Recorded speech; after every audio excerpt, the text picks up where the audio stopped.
Oh, tikha ka ron lang. Eh, hela mo tong hiyan.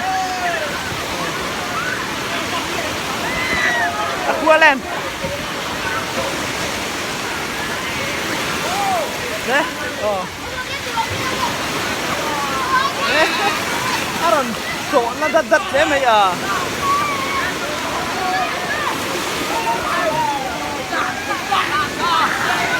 Logro, yes, yes.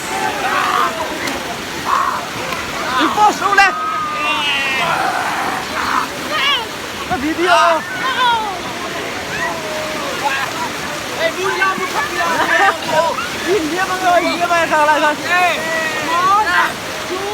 video. Kan lakuan lang nga doon, selfie doon yun. Yes. Ano pang te? KFA Ramhunot. Ano pang te niya under 16. Team man niya hey tiyaw hi. No pang te class 7, class 8 level borlak lekan niya Mizoram hey. Hoy niya. Guatia Sunfish Cup khel turing kan chutha ni. Chuan naktuka kan match ani dona. Chu kanin team hin kain. Aku ada nak kan sukal kan bakal puro kan ini.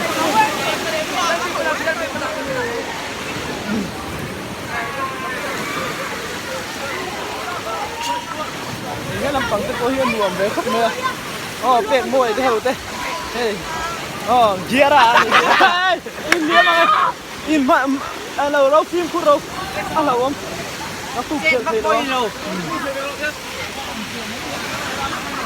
Bầu đua kan nuông khop mai wap lutuk lâu bot ni la wang si khan oma ni zana ruat te masura tuin zinga ruat te maron su le boka bầu đua ki anuam to khop mai alom om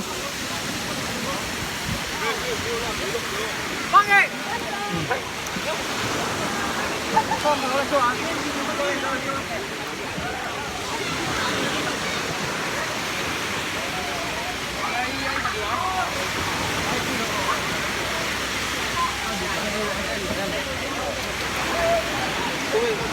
chunga ani chunga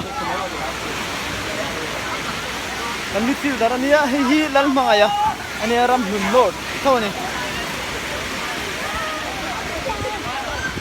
kana du na sa doon